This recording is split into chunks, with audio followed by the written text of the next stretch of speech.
Ora viva, bem-vindos a estas Share Talks. Temos aqui comunicação interna, comunicação em tempo de pandemia, paradigmas, boas práticas, case studies. Todos nós fomos apanhados de surpresa por esta pandemia do novo coronavírus que dá origem à Covid-19. Estamos todos a aprender a viver com novos hábitos pessoais, mas também profissionais. Todos nós tivemos de entrar numa reorganização privada, mas também laboral. Há novas formas de organização nas empresas. O teletrabalho que já existia é agora uma realidade muito mais intensa e que exige também uma grande adaptação. E a nossa ideia é saber como é que é possível ter esta mudança organizacional, mantendo os colaboradores motivados, encontrando soluções para os problemas, tendo em conta que temos de o fazer em reuniões virtuais, sem aquela presença física. Todos nós estávamos habituados a reuniões e é preciso manter também os níveis de produtividade destes colaboradores que queremos motivados. É um desafio difícil. A nossa ideia ao longo desta iniciativa é partilhar experiências, saber o que é que cada um dos profissionais de excelência nas suas áreas de méritos reconhecidos que convidamos aplicou nos seus casos concretos para tentar ultrapassar todas estas vicissitudes, todas estas alterações que fomos obrigados a implementar depois de ter passado aquela primeira fase do choque e do pavor. A partir daí fizemos aquilo que o ser humano faz perante qualquer dificuldade, que é tentar encontrar as melhores soluções. Nesse sentido, convidámos a Sofia Correia de Barros, bem-vinda, diretora corporativa do Grupo Pestana Hotel, o Nuno Espanha, que é diretor de Marketing, Comunicação e Operações na Lusíada da Saúde, bem-vindo também. O Nuno Oliveira, que é o diretor de Recursos Humanos da empresa Zurique, está a juntar-se a nós através da plataforma Zoom. Obrigado também pela presença. Daqui a pouco vamos todos partilhar experiências. No final, teremos a oportunidade de ouvir a Cristina Salvador, que está em Barcelona, que nos vai apresentar os resultados de um estudo ibérico, Next Normal. Começam já a aparecer os dados relativamente a esta pandemia, a todas as consequências e às soluções que foram implementadas, e daqui a pouco vamos então conhecer os resultados deste estudo. Eu começava, como é normal, pelas senhoras, pela Sofia Correia de Barros, com uma pergunta genérica. A comunicação interna é, nesta altura, nas empresas, uma realidade ou uma utopia? É verdade que há muitas empresas que não estão preparadas para esta nova realidade? Eu acho que dificilmente alguma empresa estava preparada para esta realidade, porque é uma realidade em que, de repente, toda a gente foi para casa e, portanto, não há aqui um ponto intermédio, não é? Nós, o Pestana Hotel Group é uma empresa internacional, está presente em 16 países e, portanto, a comunicação remota, mesmo dentro da comunicação interna, já era uma realidade. Nós já usávamos plataformas de comunicação. O desafio é, de repente, cada um está em sua casa e, portanto, deixa de haver aqui um espaço de comunhão que eu acho que é bastante relevante para a comunicação interna. Eu acho que mais do que ser uma realidade ou uma utopia, eu acho que é uma exigência nesta altura do campeonato, por vários motivos que mencionou durante a sua introdução. É uma altura em que há mais insegurança. Há insegurança no que vai acontecer, se calhar a palavra mais certa é incerteza sobre o que é que vai ser o futuro. Mesmo agora, 8 meses depois? Mesmo depois. Então, na hotelaria é uma realidade ainda mais. Nós vamos passando por picos e vales, e os picos são metade dos picos que já foram no passado, e mesmo assim continuamos aqui com uma incerteza do que é que vai ser os próximos 6 meses. E quando há incerteza, eu acho que ainda é mais importante a comunicação interna para garantir que os nossos colaboradores confiam na empresa, continuam a vestir a camisola. E esse é um ponto importante. O turismo é provavelmente a área mais afetada das nossas vidas, aquela que sofreu o maior impacto, e a Sofia lidera equipas que estão habituadas a abrir hotéis e a ter hotéis a funcionar. De repente têm de fechar hotéis. Como é que se mantém motivada uma equipa nestas circunstâncias tão difíceis, quando as pessoas não têm a certeza que o trabalho no dia seguinte lá esteja, não é? Certo. Acho que é uma ótima pergunta, e eu acho que ainda por cima é uma ideia que eu acho que a maior parte das pessoas não tem. Nós temos 100 hotéis à volta do mundo e em 2 semanas fechámos 97 hotéis. Isto é assim É um marco. Avassalador. É avassalador. Principalmente porque os colaboradores estão habituados a abrir hotéis, não é fechar hotéis. Portanto, nós celebramos cada vez que abrimos hotéis e pela primeira vez tivemos que fechar hotéis e fechar sem saber até quando, que isso ainda é outra coisa. De vez em quando fechamos uns sazonalmente, aqueles que só estão abertos no verão, mas há esperança que no próximo abril, maio, vamos voltar a abrir, não é? Como é que nós mantivemos aqui o ânimo interno? A nossa primeira reação foi, nós temos que fazer alguma coisa rápido, porque as pessoas foram para casa, começaram a fechar os hotéis e de repente começou-se a sentir o peso, digamos, do que estava a acontecer. E fomos muito ajudados pelos nossos clientes e eu acho que foi uma reação muito interessante que nós recebemos. Nós de repente começámos a receber mensagens de clientes de todo o mundo a dar coragem e força aos nossos colaboradores. E então o que nós achámos que devíamos fazer era um vídeo exatamente para demonstrar todas essas palavras de afeto, que naquele momento era a única coisa que podíamos fazer. Resultou muito bem. Eu acho que primeiro surpreendeu, ninguém estava à espera que aquele vídeo existisse. Eu acho que nem tinham noção das frases que estavam a vir de tantas partes do mundo, porque foi literalmente desde alemães que costumavam vir para a Madeira, brasileiros dentro dos hotéis do Brasil, ingleses que estavam a ir... Dos clientes. O carinho dos clientes, as palavras deles, e as palavras muitas vezes são frases simples, mas que é, nós vamos voltar. Só diziam isto e só isso é fantástico. E nós estamos numa fase onde a carência de afetos é de facto muito grande. Nuno Espanha, quais é que têm sido os principais desafios, não apenas para comunicar, mas para motivar aquelas pessoas que estão ali na primeira linha do combate à pandemia?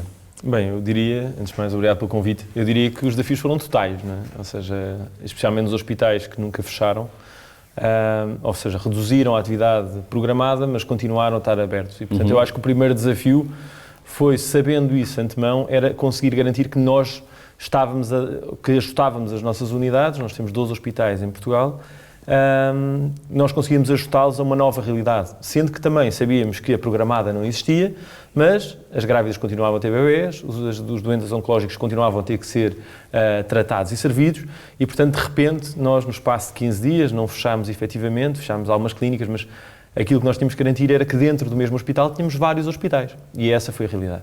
E de certa forma, criar um grau de confiança no utente, no doente, na pessoa que vai aos hospitais e às clínicas, no sentido em que todos os serviços vão manter a qualidade que nós estamos à espera e que precisamos, não é? Sim, sendo que na fase inicial não tivemos tanto essa necessidade, efetivamente, porque só ia tudo o que era urgência. E, portanto, esses iam ou iam, e, portanto, a nossa atividade reduziu para 20% nos primeiros 2 meses, na fase do confinamento, tivemos reduzidos a 20%. E, portanto, não tivemos tanto essa realidade, tivemos sim quando, pós dia 2 de maio, quando tivemos que, efetivamente, abrir as unidades e voltar a convencer as pessoas que, efetivamente, as unidades estavam disponíveis e que eram seguras. Relativamente aos desafios, eu acho que nós, inicial, foi garantir que toda a gente estava confortável. Okay. Obviamente que a profissão, dentro das profissões na área da saúde, há obviamente aqui uma área de vocação e, portanto, muitas destas pessoas nasceram para estes momentos público, não é? E, portanto, de repente houve pessoas que efetivamente entraram nos hospitais e saíram de lá semanas depois e deram o corpo ao manifesto, estiveram lá, se calhar 100 horas por semana, não sei, mas efetivamente vestiram a camisola. Depois também tivemos as pessoas que questionavam porque é que tinham que estar e isso aconteceu em todas as áreas. Eu acho que nós tínhamos que passar uma mensagem, houve uma preocupação muito grande, eu diria, a nível de literacia, garantir que nós transmitíamos constantemente a situação atual, que estávamos dentro daquilo, como a Sofia dizia, nós não conhecíamos grande parte daquilo que estava a acontecer, mas efetivamente que nós, ao momento que íamos sabendo coisas, nós íamos transmitindo a todos que essa realidade existia e que, no fundo, nós estávamos a preparar, seja em termos de EPIs, as proteções, estávamos a ser adequados a cada momento. Os EPIs são equipamentos de proteção individual. Exatamente. E numa lógica de garantir que as pessoas estavam a ter as melhores condições para que isso acontecesse.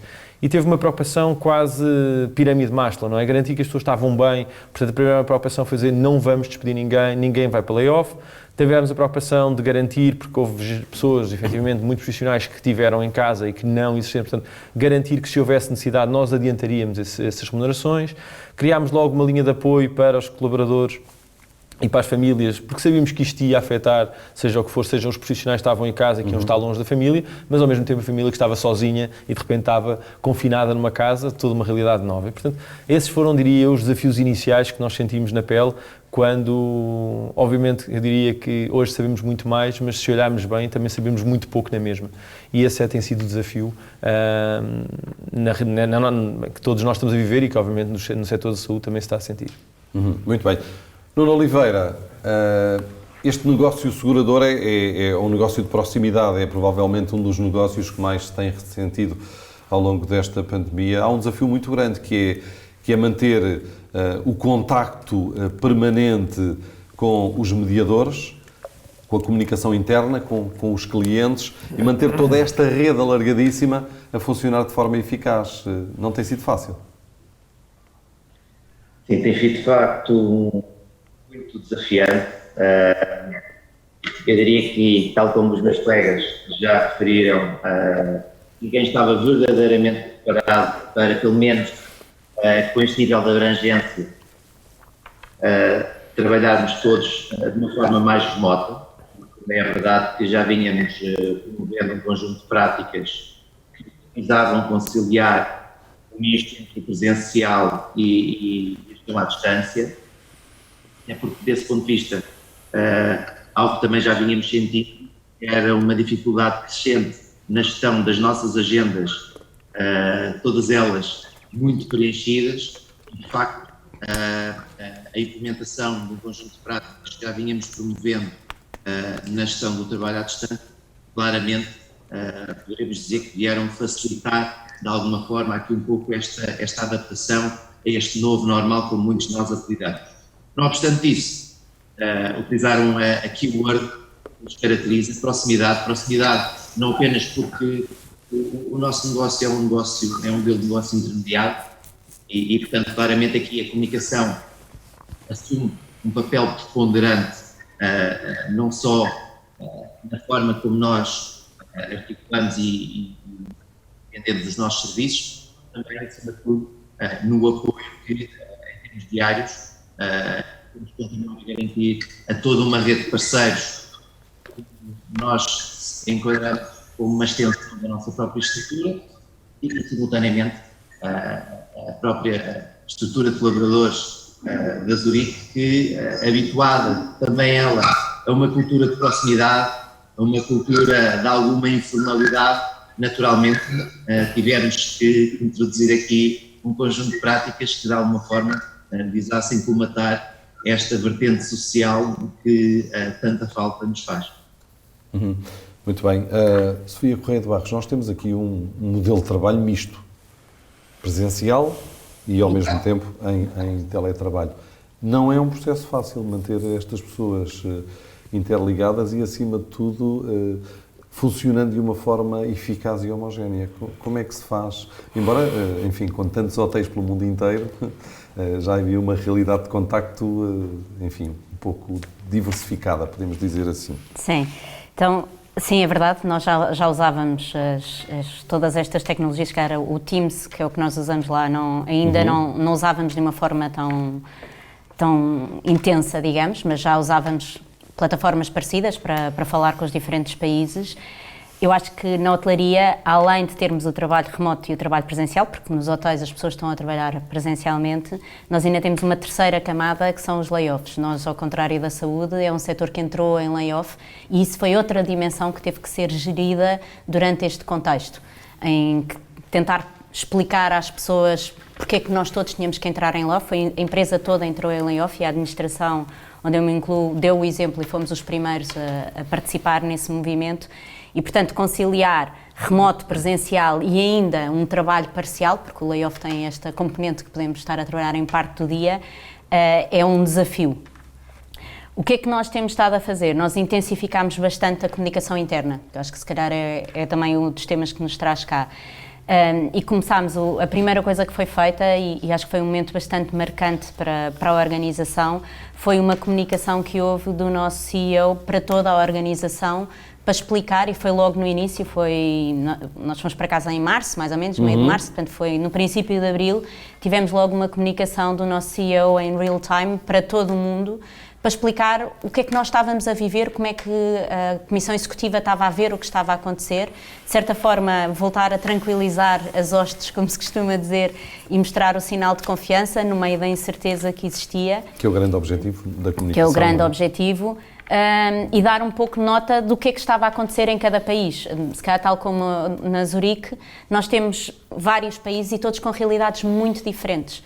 Nem todos entraram... E todos com respostas completamente diferentes à pandemia, não é? Completamente diferentes à pandemia, mesmo em termos de apoios sociais, mesmo em regras do próprio país, porque houve sítios onde os hotéis fecharam completamente, outros não obrigatoriamente fecharam, fomos nós que decidimos fechar.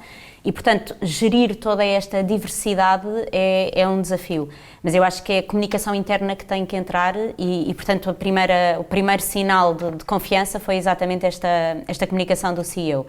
E depois iniciámos mensalmente o que nós chamamos agora os Pestana Talks, que são uma forma de aumentar o conhecimento que existe do Pestana ao longo, ou através de todas as regiões e todos os hotéis. Em que são umas talks, tal como a que nós estamos a ter aqui, que acontece uma vez por mês, que têm uma agenda e que vão dizendo o que está a acontecer, quais são as novidades, ao princípio muito focado no que é que nós tínhamos que mudar, o que é que nós tínhamos que adaptar nos hotéis, que também foi todo um desafio, porque não havia legislação e, portanto, nós olhávamos para o que os hospitais estavam a fazer e pensávamos como é que aquilo se podia aplicar a um hotel, mas sem nunca perder o glamour do que é um hotel. E agora, hoje em dia, já é muito mais focado no que é que nós estamos a fazer e o que é que pode ser aplicado entre as geografias. Nós continuamos com geografias fechadas e, portanto, ainda temos que gerir isso hoje em dia. Nuno Espanha, quais é que têm sido os canais e suportes de comunicação prioritários para manter, enfim, uma correta e atempada veiculação das mensagens? Bem, eu acho que nós temos usado um bocadinho de tudo, não é? Quando arrancámos, obviamente que usámos os tradicionais, as newsletters, etc. Criámos logo uma newsletter diária que sobreviveu até há relativamente pouco tempo e provavelmente, não sei se teremos que reativar, mas que no fundo dava uma noção de constante e é importante ter uma noção, como a Sofia dizia, as diretrizes da Direção-Geral eram muitas vezes contraditórias. Hoje é uma coisa, amanhã vira outra e, portanto, esta adaptabilidade nós tínhamos que a garantir e que passávamos para o terreno. Essa era claramente. Garantimos que tínhamos esta newsletter que era, se calhar, um modelo mais natural, ao que nos saía para que as pessoas acedessem a essa informação e depois, obviamente, sei lá, os meios tradicionais dentro das próprias unidades, tínhamos a possibilidade de enviar SMS para temas muito específicos. Por exemplo, a certa altura, a nossa grande preocupação também era garantir que os nossos... Porque tínhamos a noção de que para cuidar dos outros tínhamos que cuidar de nós próprios e, portanto, tínhamos uma preocupação muito grande, criámos logo uma aplicação que nos permitia, todos os dias, diariamente, tínhamos que pôr os nossos sintomas ou não, temperaturas, para garantir que tínhamos uma equipa de médicos e enfermeiros por trás a ver se havia alguma evolução de maneira a poder ter que retirar ou não as pessoas dali. E, portanto, diria que são vários. Houve aqui também uma preocupação, um movimento grande, que juntámos muitos VIPs, se assim quisermos, e todas as semanas agrupávamos mensagens e partilhávamos por SMS, mas que depois estavam nas redes sociais e, portanto, aquilo criava ali um movimento muito positivo, onde as pessoas acabavam por puxar umas pelas outras. Lembro, na altura, fizemos uma coisa muito gira, que foi logo, nós confinámos a meio de março e havia o Dia do Pai, e grande parte de nós estávamos, efetivamente, fechados nos hospitais, onde fosse, e a verdade é que acabámos por conseguir fazer um filme de giro dos filhos para os pais, a desejar um ótimo dia e que eles eram os verdadeiros heróis. E isso foi uma coisa que depois continuámos a manter. Se tornou viral, de resto. Que tornou-se viral, na verdade, e que foi muito giro, porque eu acho que no final do dia nós tínhamos perfeita noção, um bocadinho à semelhança do que acontece na aviação, e que eu acho que nós, até se calhar muito portugueses, temos muita tendência de ajudar, e esquecemos que primeiro temos de nos ajudar a nós próprios, aquela coisa do oxigênio e tudo mais, e foi isso que tentámos fazer, não de uma forma egoísta, mas garantir que nós estávamos em condições, e também tivemos logo aquela realidade de um hospital, 2 hospitais em Lisboa, que por um motivo da infecção tiveram que fechar. E nós queríamos exatamente evitar isso e, portanto, tudo aquilo que nós pudéssemos transmitir, por um lado, nós tínhamos, eu diria que tínhamos 3 grandes pilares ali que nos motivavam. Um que era um tema de literacia, que era constante, não é? Hoje usa-se máscaras, amanhã já não se usa e andámos nesta discussão constante. A segunda era uma lógica de segurança. Constantemente nós estávamos a passar segurança dentro daquilo que era a realidade do contexto. Se recordam, no início era desaconselhado o uso de máscara. E por último, havia uma lógica de disponibilidade. Todos nós estávamos disponíveis. E essa mensagem foi muito importante no sentido em que estávamos todos a apoiar, nós, aos profissionais que estavam efetivamente na linha da frente, e depois daí para os clientes, que também era uma mensagem muito importante, que era um conceito de continuávamos ali, não da mesma forma, e depois, enfim, acabámos por ativar aqui um conjunto de mecanismos que nos permitiam efetivamente estar disponíveis para os clientes, sejam de forma presencial, nos circuitos dedicados e tudo mais, seja de forma digital. Uhum. Nuno Oliveira, que ferramentas de comunicação e de motivação é que foi necessário usar para garantir a eficácia deste modelo misto entre o trabalho presencial e também, de certa forma, o teletrabalho ou a comunicação à distância via digital e tecnológica? Ora bem, nós, como também já referiu, talvez grande partido de facto estarmos presentes em mais de 150 países, naturalmente que algumas unidades de negócio mais localizadas no Oriente começaram a experienciar toda a situação que, no nosso caso aqui, ainda víamos com algum distanciamento. Isso permitiu-nos, acima de tudo, antecipar algumas ações, de tal forma que acabámos por, principalmente em termos tecnológicos, a criar as condições para os colaboradores e da segunda semana de março trabalhar na prática 100% a partir de casa. Desde o início, desde o primeiro dia, quisemos transmitir uma mensagem muito forte de que a segurança e o bem-estar das nossas pessoas teria que estar acima de tudo, até porque, garantindo a sustentabilidade das nossas pessoas, também, naturalmente, estamos a garantir a sustentabilidade do nosso negócio. Portanto, essa foi a grande preocupação. No dia 29 de março, lançámos um programa que vou ter já algum eco também nos mídias, o Be Connected, acima de tudo e com a grande premissa de, como até aqui estávamos todos bastante habituados a trabalhar no regime presencial, no mesmo espaço físico e com a tal relação de proximidade que nos caracteriza, acima de tudo a nossa preocupação e desde o primeiro minuto foi não perdermos esta característica que defendemos também ser um dos nossos fatores de.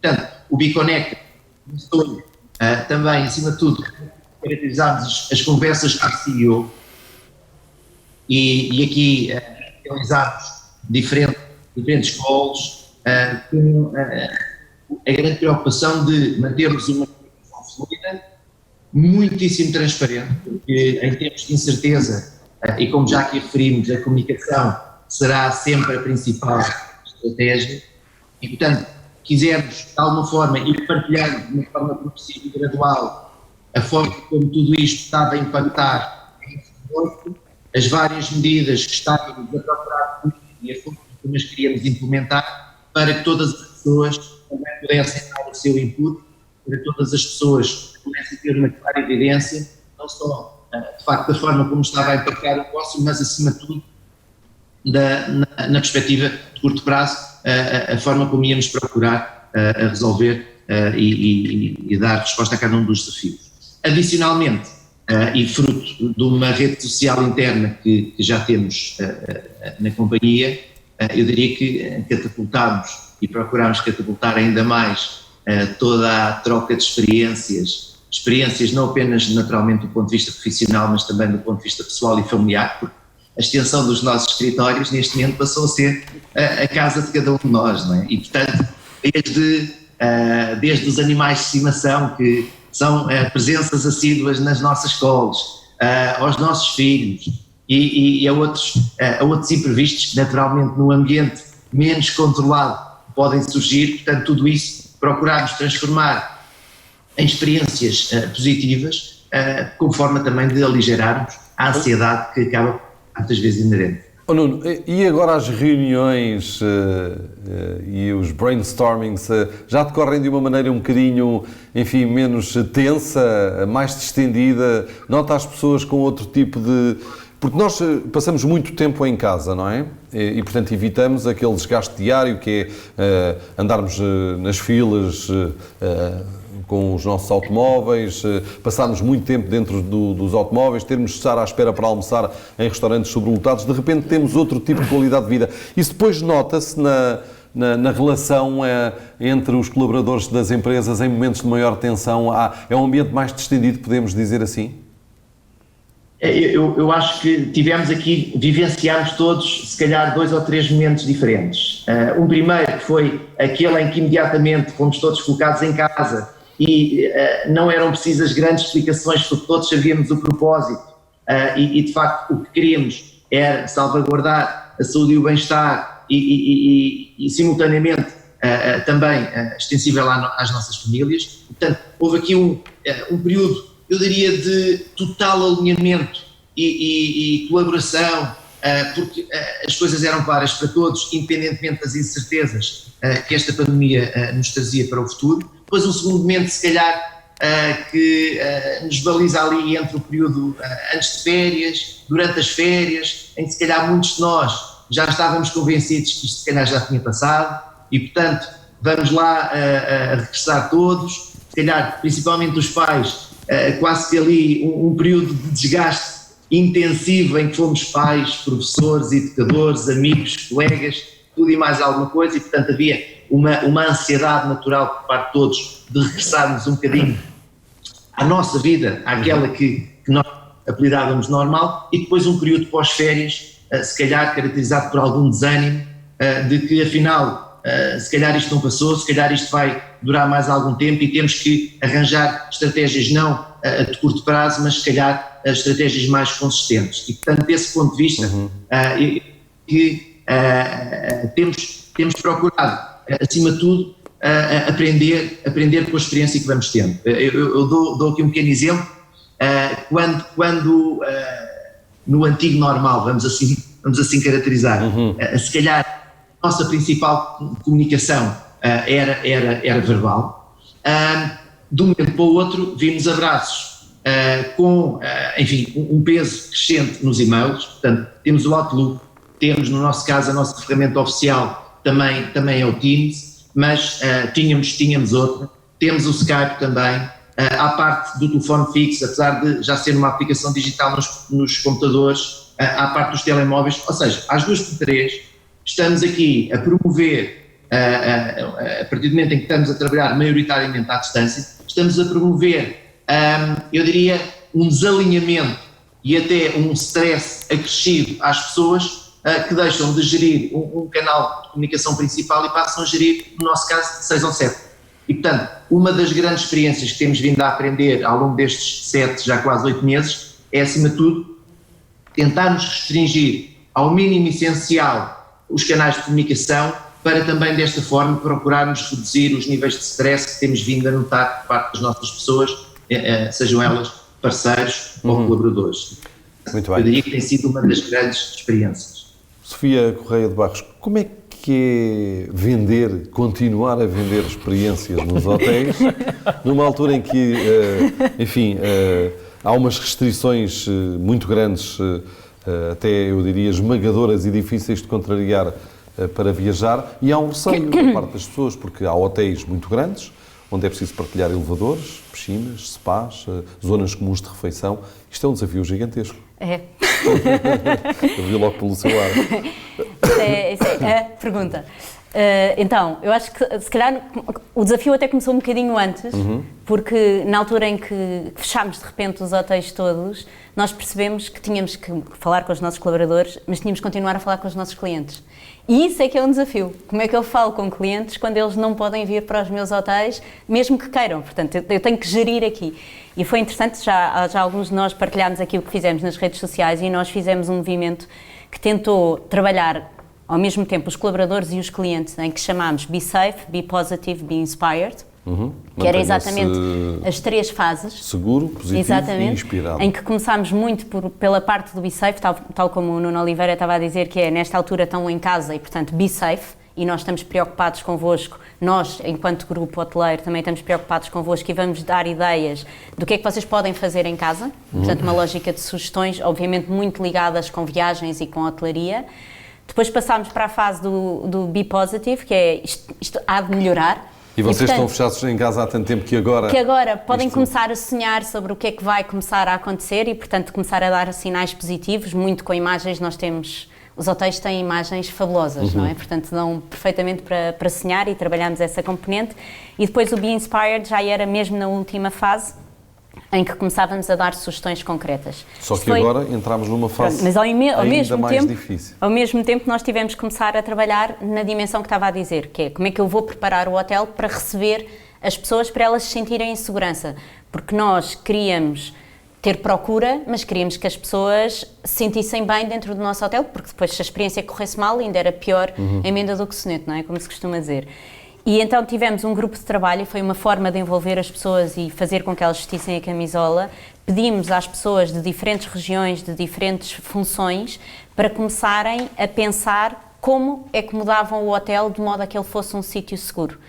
E é impressionante, tem que tocar em tudo, desde o momento em que o cliente chega ao hotel e nós abríamos a porta do carro, que já não podemos abrir a porta do carro, ou que segurávamos na mala do cliente, que agora temos que desinfetar a mala do cliente. É todo um reaprender. Todo um reaprender. Até como é que se limpa um quarto e como é que se garante que o quarto está limpo. E isto foi um movimento muito interessante, que depois também tínhamos que comunicar com o cliente e, portanto, também criámos um manual em que mostrávamos ao cliente todas as alterações que estávamos a fazer e mandávamos no momento em que ele tinha a reserva, fizemos um vídeo para ilustrar um pouco isso que estava a acontecer. E depois, eu acho que houve aqui um período muito interessante que na saúde também aconteceu, que é um readaptar. Portanto, nós começámos por tornar aquilo completamente higiênico. Tanto que nós brincávamos e dizíamos, isto não pode ser um hospital, isto tem que continuar a ser um hotel. E depois começámos a reduzir, tal como os outros setores fizeram, de modo a continuar a manter a higiene e a segurança e, portanto, os padrões estão lá muito mais exigentes do que existiam antigamente, mas ao mesmo tempo garantindo que a experiência continuava a existir, porque nada evita que se o tempo estiver bom lá fora, se calhar é a única coisa que evita, que eu esteja numa espreguiçadeira numa piscina. Tenha que depois garantir que a espreguiçadeira é devidamente higienizada depois daquele cliente lá estar, não é? E sabe-se agora, se eu estiver dentro de água e ela estiver devidamente tratada, posso partilhar a piscina com outras pessoas. Exatamente. E então também há aqui um misto de, por um lado, nós mudarmos os nossos procedimentos, mas por outro lado também informar os clientes do que estamos a fazer e do que é seguro. Porque depois também havia muitos mitos na cabeça das pessoas, de como é que podiam abrir. Por exemplo, o tema dos elevadores resolve-se muito facilmente, porque o que nós fizemos foi que começámos a pôr mais elevadores a funcionar para os clientes e a dizer quantas pessoas é que podiam estar dentro de cada elevador. E as pessoas automaticamente assumem isso. E muitas vezes promove-se as escadas, que faz bem à saúde, se quiserem ir para os quartos dessa forma. Também interessante foi que nós aproveitámos este movimento para lançar um conjunto de iniciativas, que eu acho que isto aconteceu também em todos os setores, que já andávamos a tentar impulsionar há algum tempo e que não conseguíamos. E no nosso caso foram duas coisas. A primeira foi uma lógica de Zero Paper Policy, que pelo meio ambiente faz todo sentido. Nós já tínhamos uma grande iniciativa do Plastic Zero e pusemos a parte do papel, que junta-se novamente o útil ao agradável. Não há papéis no quarto, portanto a parte do contágio, e ao mesmo tempo estamos a contribuir para o ambiente. E a segunda foi uma app que nós tínhamos acabado de pensar mesmo antes do Covid e que lançámos para abrir os hotéis, em que permite ao cliente, na sua comodidade e sem ter que interagir com vários instrumentos, fazer tudo, desde abrir as portas, fazer o check-in, pedir o room service, reservar a mesa do restaurante e, portanto, de certa forma, o cliente que quiser, porque nós não podemos obrigar, a hotelaria é contacto humano, como muitos outros setores, e, portanto, tem que continuar a haver o recepcionista, tem que continuar a haver uma pessoa que nos esclarece dúvidas. Tem que continuar a haver um certo ar de normalidade na nossa vida, não é? E tem que haver um sorriso, que é um dos grandes desafios na hotelaria, como é que eu transmito o sorriso com a máscara, Exato. Não é? E, portanto, tentar ir gerindo estes normais e, ao mesmo tempo, introduzindo coisas que nós sempre acreditámos que lá deviam estar e que temos que aproveitar esta situação para o fazer. Isto leva-me para o próximo ponto com o Nuno Espanha, que tem a ver com as consultas digitais e à distância. Nós sabemos o quanto importante é um doente ter um contacto direto, presencial, com o médico, olhar para a pessoa, sentir-se seguro. Como é que tem sido esta experiência da implementação das consultas à distância e que outras soluções digitais é que nós podemos esperar nesta relação doente-utente-médico? Bem, eu tento sempre ver a coisa do lado do copo meio cheio e, efetivamente, esta história do Covid veio trazer muita coisa má, mas também trouxe muita coisa boa. E eu acho que a nível humano e a nível tecnológico nós evoluímos em meses o que demoraríamos anos a fazer.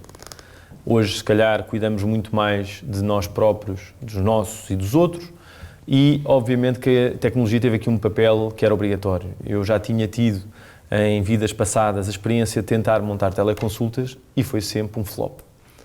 E a verdade é que nós montámos teleconsultas... Porque não havia um estado de necessidade, não é? Haviam várias coisas, havia temas de negócio, havia temas culturais e etc. que não permitiram evoluir nesse sentido. Agora, efetivamente, perante tal situação, nós sabíamos que as pessoas tinham que continuar, e neste momento é, se calhar, diria que das maiores preocupações que nós temos é exatamente a continuar a tratar os que não são Covid.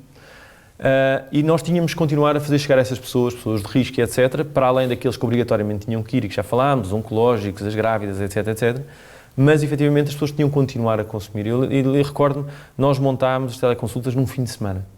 Nós, ao fim de 2 meses, tínhamos qualquer coisa como 35 mil teleconsultas feitas. O que é que, obviamente, que isto representa desafios? Vamos lá ver. Isto não era nada que já não existisse. Nós estamos muito... O modelo dos hospitais é um modelo muito tradicional, apesar de muita tecnologia e tudo mais, e novas técnicas cirúrgicas e tudo mais, mas que, efetivamente, o modelo é muito tradicional na forma... e está habituado a ser gerado entre 4 paredes.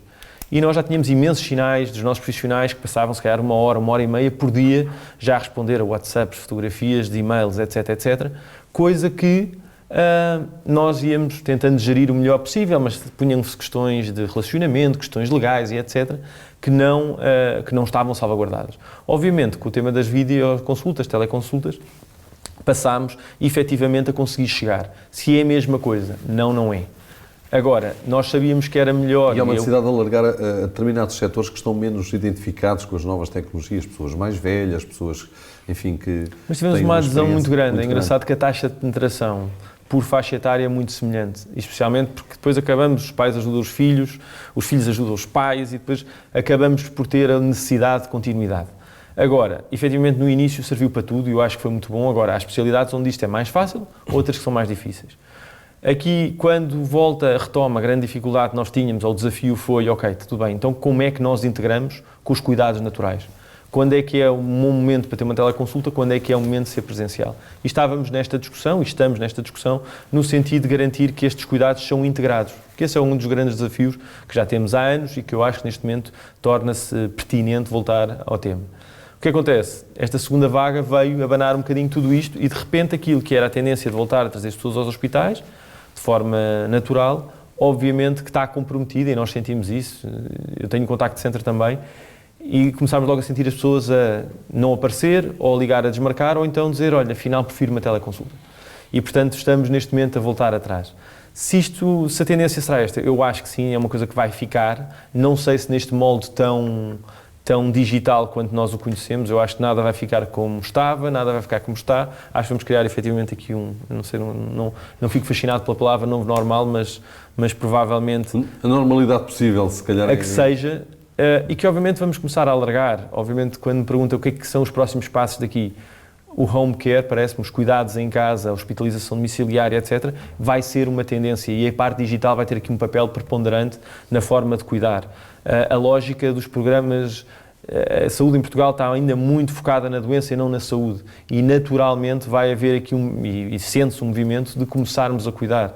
Eu acho que nós estamos a ter os primeiros sinais do impacto do Covid para além do Covid, não é? Porque efetivamente representa 1% das mortes, mas nós sabemos que, por exemplo, no nosso caso, 30% das urgências de cardiologia desapareceram. Onde é que elas estão? Provavelmente a morrer em casa. E esse é um sinal que nós temos que continuar a cuidar e a preocupação em continuar a chegar a estas pessoas de forma a que não aconteça, porque neste momento o que estamos a ter é no regresso, por exemplo, o aumento, eu diria quase exponencial de carcinomas tem sido uma coisa impressionante e que se calhar este delay de estarmos 4 meses em casa faz com que uma coisa rapidamente resolvida, ou que se podia resolver de forma rápida, hoje em dia é muito mais complicado. Muito bem. Nuno Oliveira, eu pegava no ponto da digitalização, que já foi abordada aqui, ao serviço da retenção do talento no setor segurador, no pós-pandemia. Qual é que vai ser o papel dessa digitalização, na sua opinião? E pegando também no que disse o Nuno e a Sofia já há instantes também, o que é que vai sobrar, não é, desta desta pandemia de positivo para o futuro? Coisas que vão ficar e outras às quais já não vamos poder voltar. Ora bem, se calhar começar logo pela parte mais positiva e o que vai ficar. O que vai ficar é que, como é bem característico, a necessidade aguçou o engenho. E, portanto, uma série de desenvolvimentos que se calhar já vínhamos fazendo e que estavam programados para continuarem a ser realizados, se calhar nos próximos 3 anos, tivemos que os fazer, não diria em 3 meses, mas de facto num espaço de tempo se calhar ligeiramente superior a isso. E, portanto, na prática, aqui antecipámos uma série de tendências que, eu diria que não eram tendências, eram mesmo realidade e necessidade e que de alguma forma vieram aqui agilizar o processo de implementação. Tivemos ali um compasso de cerca de 1 mês e meio na generalidade dos processos de recrutamento e a verdade é que já antes da pandemia, mas naturalmente agora é quase uma pergunta indispensável que nos é colocada, não a colocamos aos candidatos, que é como é que vocês estão a trabalhar, qual é o grau de autonomia e flexibilidade que vocês oferecem e possibilitam às vossas pessoas. E isso tem sido para nós um fator determinante na definição dos modelos com os quais temos vindo a trabalhar e definimos, a curto prazo, continuarmos a trabalhar, que é aproveitarmos as atuais circunstâncias para, de facto, dotarmos as pessoas do máximo de flexibilidade e autonomia para poderem decidir como e quando vão trabalhar. É verdade que já vínhamos promovendo um programa interno que se apelidava de Flexwork e que eu diria ainda tinha uma utilização muito residual. Estamos a falar de qualquer coisa em torno dos 20%, 30%.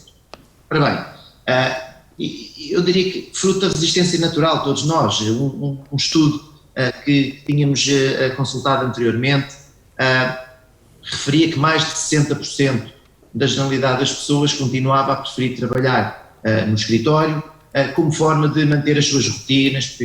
Ora bem, a rotina hoje em dia é de vez em quando convidarmos as pessoas a sair de casa e virem trabalhar para o escritório.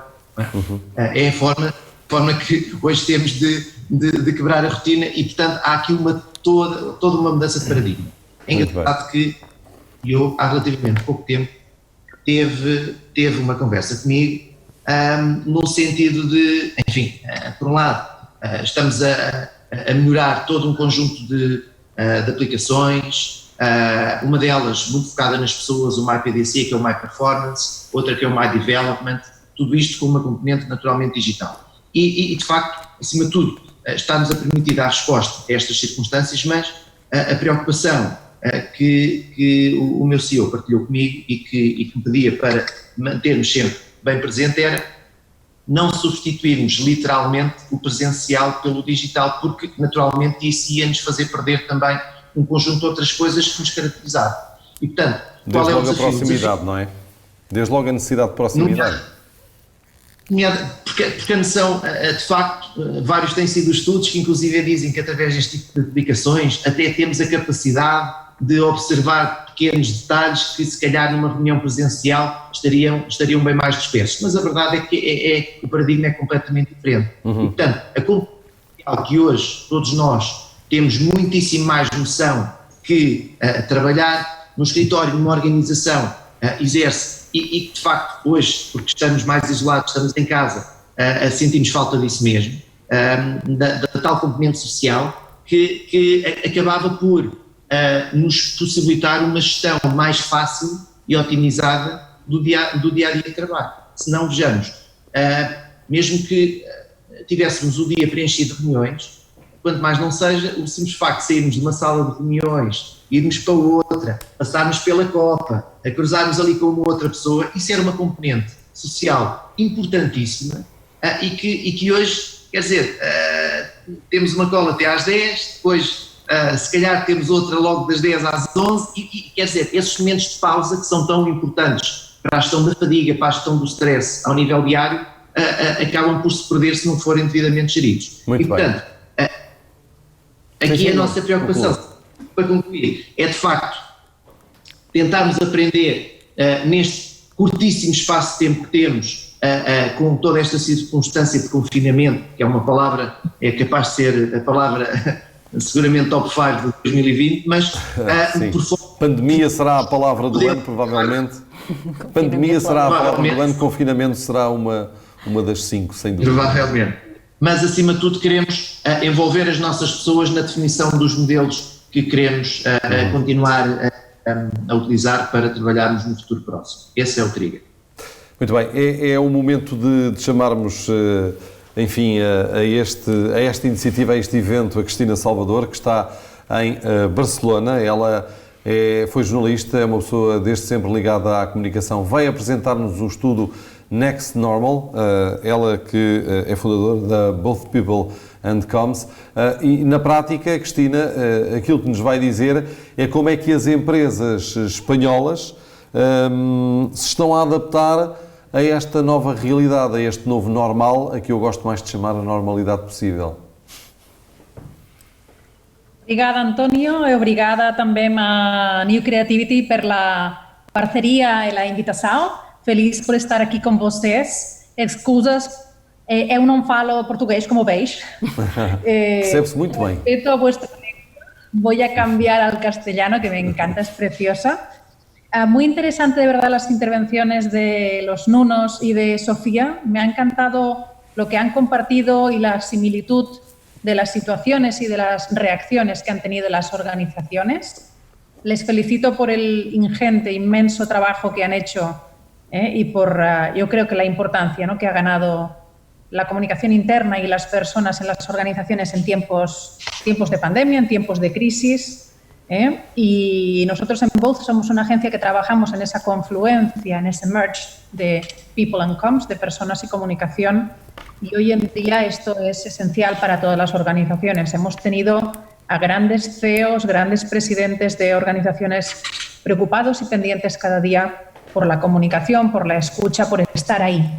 Y eso ha sido muy importante y es también importante a través de este estudio que pensemos en qué lecciones, qué aprendizajes podemos incorporar a un trabajo que ha sido muy loco, que vamos muy, muy rápido y que vale la pena parar un momentito para preguntar y ver qué podemos hacer diferente para salir de una primera etapa, como habéis hablado, de un confinamiento en la que la comunicación, la información top-down ha sido un poco la tendencia, informar, estar ahí, estar presente, acompañar, sostener, y ahora seguramente tenemos que pasar a una comunicación más vinculada al engagement. Voy a intentar compartir la presentación del estudio que hemos hecho junto a New Creativity en Portugal, en la que han participado más de 200 empresas portuguesas, con lo cual en muy poco tiempo un éxito yo creo que muy, muy notable. Y esta encuesta nos da, yo creo que insights, lecciones interesantes de cómo las empresas, cómo las organizaciones han vivido esta situación y cómo podría ser el next normal. Yo, para anticipar y simplemente para compartir una opinión, creo que no sabemos mucho sobre ese next normal. Lo que sí que podemos anticipar es que normal no va a ser. Es decir, la nueva normalidad creo que va a ser poco normal en el sentido de norma, de predictibilidad. Será difícil predecir y, en cambio, sí será muy importante tres aspectos que para mí son la flexibilidad, la resiliencia y las personas en el centro de las organizaciones. Y creo que eso van a ser claves importantes. ¿Cómo empezamos esta charla? Pues me gustaría empezar felicitando a los Nunos, a Sofía y a todas aquellas personas que en las organizaciones, en cada una de las empresas, han trabajado noche y día prácticamente, fines de semana, por acompañar a las personas de su organización. Seguro que todos vosotros decís y compartís que ha sido la etapa más incierta y más intensa de vuestra vida profesional y también una etapa de grandes aprendizajes, y decimos que la comunicación interna y la escucha hacen del lugar de trabajo un mejor lugar para estar. Esta encuesta que hoy os compartimos en primicia la acabamos de hacer, está recién salida del horno, muy calentita. En Portugal la hicimos justo del 7 al 26 de octubre, o sea que acabamos de cerrarla, y ya tener los resultados. Y en España y Latinoamérica la hicimos finales de septiembre de este mismo año, con lo cual hace muy, muy poquito. Hemos tenido 200 respuestas en Portugal, que son muchísimas, y 300 en el conjunto de España y Latinoamérica, ¿vale? Respecto a pues, cómo se ha visto esta pandemia y cómo se ha visto la función de la comunicación interna. Claramente, y aquí no vamos a desvelar ninguna sorpresa, la función de la comunicación interna ha ganado importancia y reconocimiento en las organizaciones. ¿Qué hemos visto claramente? 89% en Portugal y 85% en España de personas que consideran que la comunicación interna ha ganado importancia y relevancia. Y además ha incrementado muy, muy notablemente, mucho más en Portugal. Me ha sorprendido este 91%, pero yendo a los números y a Sofía puedo entender, ¿vale?, que realmente ha incrementado de manera muy, muy notable la interacción y la intensidad de esa comunicación. Preguntábamos a las organizaciones si estábamos preparados para una emergencia. La mayoría de organizaciones más o menos grandes tienen sus planes de crisis, planes de contingencia, y tenemos planes para incendios, para atentados, tenemos planes para... Pero no teníamos planes para una emergencia sanitaria que va mucho más allá de una crisis como la que ha venido. Por tanto, claramente aquí lo que vemos es que las empresas no estaban preparadas para ello, ¿vale? Y por tanto ha sido un gran reto lo que estábamos viviendo, ¿vale? En Portugal incluso más humildad, que yo creo que el 100% no estábamos preparados y en Portugal llegamos más cercano a ese 100%.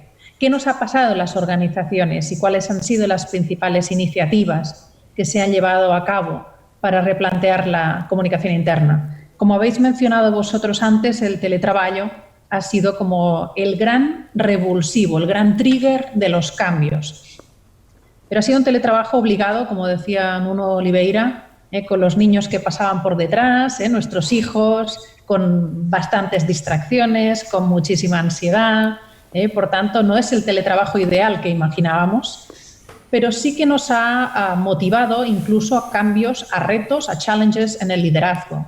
Aquellos líderes más old school que gestionaban a los equipos desde el control, pues han tenido que aprender sí o sí a gestionarlo desde la confianza, porque los equipos en remoto se autoorganizan y muy a menudo, además, los equipos suelen tener mayores capacidades digitales que sus superiores por un tema de age gap, ¿no?, de edad, y por un tema también de capacitación. Por tanto, este teletrabajo ha traído muchos retos a las organizaciones que son importantes ahora poder sostener y poder atender. También la vuelta a las oficinas, que nos volvimos a ir, íbamos yendo y viniendo, íbamos cambiando ahí. Pues esa vuelta, cómo se gestionó, digamos, el onboarding back. Es que al final fue realmente otra vez un re-onboarding en las organizaciones, ese asegurar, como decía Sofía, que estos espacios de trabajo, los espacios para los clientes, son seguros sanitariamente, y eso fue también un gran reto. Otro es nuevos canales. Habéis hablado, Nuno España hablaba de ese newsletter diario, madre mía, cuánto trabajo, ¿no? Y Nuno Oliveira de esa red social corporativa. Muchos canales que han nacido con el COVID y que debemos pensar cuáles se quedan y cuáles quizá en una situación algo más tranquila, pues quizá no hace falta hacer un push notification, ¿no?, un push emailing diario, pero cuando estamos en la cúspide de la emergencia sí que tenemos que estar ahí de manera prácticamente constante, ¿no?, always on. Y claramente ese plan de digitalización. La transformación digital de las empresas ha tenido un push muy, muy relevante a través de esta pandemia. ¿Qué nos llevamos del COVID, todos los profesionales de las personas, de la comunicación interna en las organizaciones? ¿Qué aprendizajes queremos mantener? Pues en la encuesta, tanto Portugal, España como LATAM, claramente nos han dicho que lo más importante que quieren mantener es ese trabajo en equipo y transversalidad. A las encuestas que hacíamos, la mayoría de personas nos decía que lo que más le ha emocionado, lo que más le ha gustado de todo eso es cómo los equipos a nivel horizontal se han ayudado, el compañerismo, ese trabajo de ayuda, y eso ha sido algo que queremos que se quede. También el contacto más frecuente. Parece mentira que en remoto tengamos esa sensación que estábamos más cercanos, pero es verdad. Como hemos dicho, esos newsletters diarios, ese manager que hablaba con sus equipos cada día y les preguntaba simplemente cómo estaban. Todo eso, esa humanización del trabajo, también tiene esa voluntad de quedarse. Claramente, digitalización e inversión en tecnología. Sin tecnología no podemos ser productivos y somos más productivos en remoto. No tan creativos, eso es verdad. La creatividad viene muchas veces, ¿no?, de la serendipia, del contacto personal en esa máquina de café, pero la productividad es más alta cuando estamos en remoto. Sin embargo, las herramientas tienen que acompañarla y la mayoría de organizaciones han tenido equipos de IT, de sistemas muy al nivel para responder a las necesidades. Y claramente esos nuevos canales de comunicación interna que veis de manera amplia, que queremos que de alguna manera nos ayuden a mejorar, ¿no?, a mejorar la trazabilidad, a mejorar la conexión con nuestros empleados. Y también claramente hay cosas que querríamos ya abandonar. Las hemos tenido que hacer, la urgencia nos ha obligado, pero tras 7 meses, ¿no?, después de la irrupción del COVID, quizá ya es hora de dejarlo atrás. Pues, ¿cuáles son esos temas que los profesionales querrían dejar atrás? Primero, el estar todo el día conectado. Y eso tiene que ver también con una falta de priorización personal, una falta de poner límites.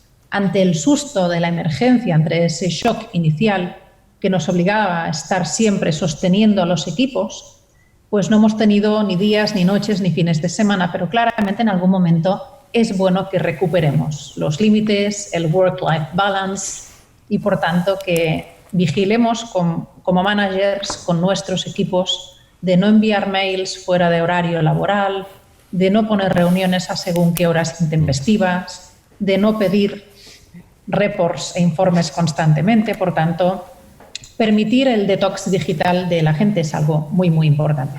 La falta de previsión y planificación. Vino la crisis, vino la emergencia, estábamos en shock y actuamos. El tema era actuar. Pero cuidado cuando seguimos en ese correr constantemente y en esa acción sin reflexión. Es importante, aunque el mundo va ahora mucho más rápido que antes y la pandemia nos ha llevado al mundo ultrabuca, creo que es muy relevante tomarse unos minutitos cada día para analizar si lo que estamos haciendo es realmente importante, no urgente, y vale la pena y está planificado. Después, esa percepción de desmotivación, de inseguridad. Claramente la pandemia ha afectado al compromiso y a la motivación de los equipos y tenemos que cuidarlo muchísimo desde el ámbito de personas y comunicación. Y, finalmente, la saturación informativa. Hemos querido estar tan presentes que quizá hemos infoxicado a nuestros trabajadores y ahora es momento de reducir un poco el volumen de información y aumentar el volumen de comunicación, que quiere decir la escucha y la conversación. ¿Qué les interesa a los empleados? ¿Qué nos cuentan que les interesa? Les interesa muchísimo que las herramientas digitales estén ahí.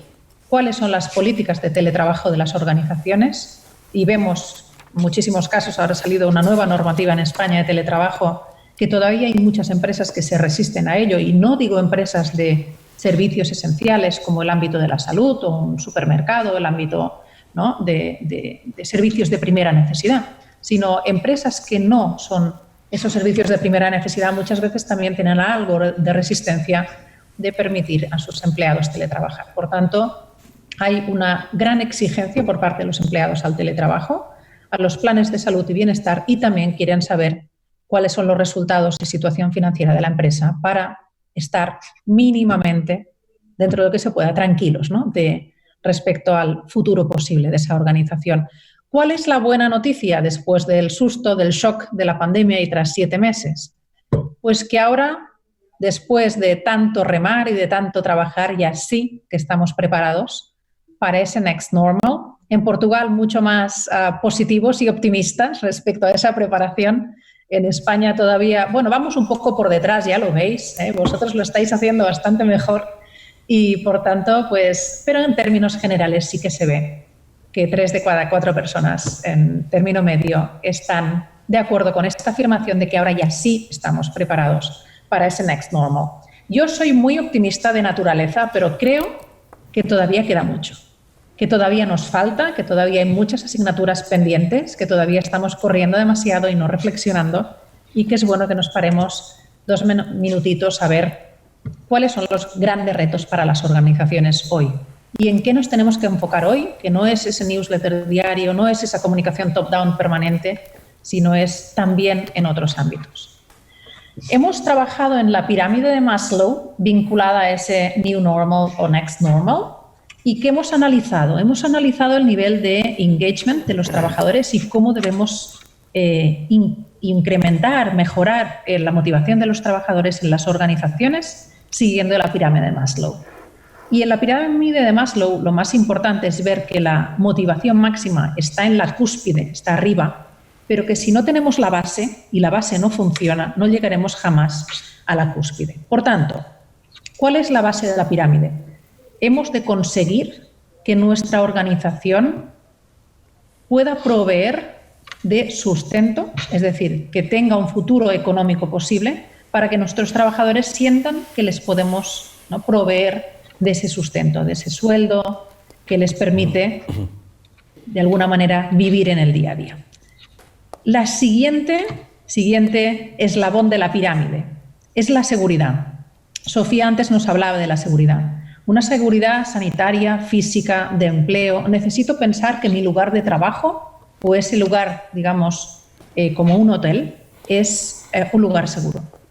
Y este lugar seguro, es decir, que el trabajador, que el empleado sienta que su empresa es un lugar tan seguro como su casa, porque para cada uno de nosotros nuestra casa ha sido como un búnker, ¿no?, de seguridad, y tenemos que conseguir también trabajar la seguridad de los puestos de trabajo. ¿Qué pasa? Que si solo estamos en el ámbito más de sustento y de seguridad, todavía no estamos realmente comprometidos, estamos algo más tranquilos, pero no comprometidos. Por tanto, tenemos que subir en los eslabones de esta pirámide. Y tenemos que subir para conseguir que el empleado esté almost engaged hacia la pertenencia. Y la pertenencia significa que estemos cerca, que mostremos el afecto, que seamos coherentes con la cultura corporativa y que cuidemos la experiencia del empleado. No es lo que decimos, sino cómo se vive aquello que decimos, lo que nos da coherencia. Por tanto, la pertenencia es muy, muy relevante. Y tras la pertenencia viene el reconocimiento. Que cuando un trabajador, además de sentir que pertenece, ese belonging, siente que es reconocido, ahí sí que ya tenemos a un trabajador engaged. Reconocimiento parte de la confianza, la gestión por confianza y no control, parte por el respeto, por permitir la autonomía y también por ayudar a los empleados a ese autorreconocimiento, que podamos celebrar quick wins. Y ya el sumum, el máximo deseo para el highly engaged employee es la autorrealización, el sentir que mi trabajo vale la pena y además mi trabajo es esencial. Y para ello aquí tenemos que revisar el propósito de cada compañía en contexto Next Normal. Es el propósito de mi organización y tenemos aquí 3 ejemplos que yo creo que son muy buenos, muy bien escogidos por Antonio en Creativity, porque tenemos 3 ejemplos del ámbito de la seguridad, del ámbito de la salud y del ámbito también del turismo, ¿vale? 3 ejemplos muy importantes. Vamos a revisar hoy en día cuál es ese propósito, cuál es nuestra contribución al bien común, al common good, y cuál es nuestra capacidad como organización de adaptarnos y de ser creativos para dar respuestas a la situación que tenemos hoy en día. Cuando conseguimos eso y conseguimos que el empleado sienta que cumple un propósito y contribuye a un mundo mejor, ¿vale?, en contexto New Normal, ya conseguimos el máximo engagement. Tenemos que trabajar fuerte en eso, en cultura, en reconocimiento, en propósito, en pertenencia. Esa es la clave de hoy en día y no tanto solo la información. Hemos hecho un estudio que está publicado en la web trabajoycovid.com y es un estudio que nos marca las 5 palancas clave para el engagement. Y hemos determinado que esas 5 palancas clave para el engagement son la confianza en la empresa y el top management, el interés sincero que muestra la empresa por las personas, una comunicación interna clara y transparente, unas medidas de gestión y de organización, sobre todo a nivel de people, laboral, ¿vale?, efectivas, y el liderazgo de los mandos intermedios con los equipos. Muy importante ese papel del middle management, de ese manager que tiene que hablar día a día con su equipo y sostener, ¿vale?, la fluctuación, ¿no?, los cambios emocionales. Queda, por tanto, todavía mucho por hacer, no me alargo más, me queda un minutito, y todo eso que nos queda por hacer, que vamos a hacer juntos, no tiene que ver con purpose y sustainability, y hoy también Sofía nos hablaba de ello, con la transformación cultural de las empresas que todavía ha impulsado más la pandemia, con el smart working, que no es solo teletrabajo, sino va mucho más allá y tiene que ver con well-being, con un liderazgo basado en la confianza, con la autonomía de los equipos, con un talento cada vez más híbrido y aprendizaje constante, porque al final hoy en día lo que nos marca son las soft skills, con organizaciones más flexibles y resilientes y trabajando sobre todo la equidad. El hecho que esta pandemia no nos genere más gap, ¿no? más disparidad. Y por tanto, hoy en día importantísimo humanizar las organizaciones a través de la comunicación y acompañar al engagement de los equipos. Creo que estoy en tiempo. Espero que os haya interesado la encuesta y sobre todo doy muchísimas gracias a New Creativity para todo el apoyo que nos han dado desde esta parcería que hemos establecido y el éxito de la encuesta en Portugal, que 200 en tan poquísimo tiempo, 200 respuestas, es muy impressionante. Muito bem, Cristina Salvador, obrigado por esta participação e por estes dados extremamente importantes. Os estudos ainda não existem, enfim, de forma muito intensa nesta área muito específica, e estes dados que acabámos de ver não só nos ajudam a perceber o fenómeno, mas a pensar como é que nos podemos já começar a preparar para os tempos futuros, e obviamente que o mundo inteiro está a tentar ultrapassar esta circunstância, e o que desejamos é que o povo espanhol também consiga ultrapassar estes momentos difíceis que tem vivido de forma muito intensa. Obrigado pela participação, Cristina.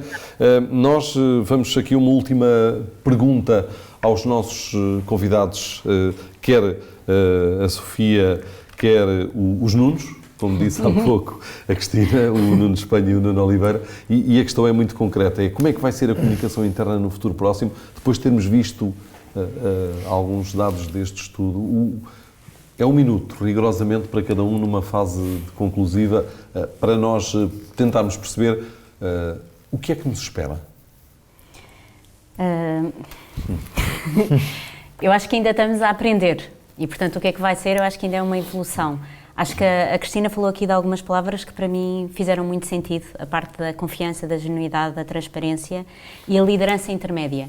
E eu acho que a comunicação interna vai passar exatamente por aumentar a responsabilidade das lideranças intermédias para assegurar esta comunicação. Nós não podemos ter a utopia de acharmos que há uma direção que emana um conjunto de comunicações e que elas chegam às bases. Nós temos que responsabilizar toda a organização para que essa comunicação passe e passe de uma forma efetiva. E, portanto, eu acho que estas palavras que foram aqui ditas e este papel da liderança intermédia é cada vez mais relevante nesta comunicação interna. E, acima de tudo, como é que chega às bases? E lá está, se não houver esta liderança intermédia que comungue destes valores, porque eu acho que tem que ser sempre uma comunicação muito transparente e genuína, não vale a pena dizermos que sabemos o que vai acontecer quando não sabemos o que vai acontecer, mas ela tem que existir e tem que se responsabilizar estas pessoas por assegurarem que a comunicação passa e chega a toda a gente. Nuno Espanha, o que é que nos espera? Bem, antes de mais, obrigado pelo estudo, foi muito útil. Eu acho que há aqui várias coisas que vão... Eu acho que vai ter que continuar a ser uma comunicação envolvente, não é? Nós vamos ter que continuar nesta questão, que eu acho que toca nos pontos da Sofia, e que no fundo são fundamentais nós continuarmos a conseguir passar esta mensagem. Acho que toca aqui num ponto muito relevante deste estudo, que é a questão da saturação. Nós temos de ter muito cuidado na forma como estamos a comunicar, porque efetivamente começamos a ser, eu acho que há aqui, não falámos muito nisto, mas a questão da saturação das pessoas relativamente ao contexto atual, o desgaste, sentimos muito isso, especialmente, pelo menos no meio onde trabalho, sejam profissionais de saúde ou equipas de gestão, as pessoas estão cansadas, as pessoas estão desgastadas e, portanto, este foco constante, e eu achei engraçada a questão e o riso foi geral aqui, a questão da disponibilização, ou estarmos constantemente conectados, é cansativo.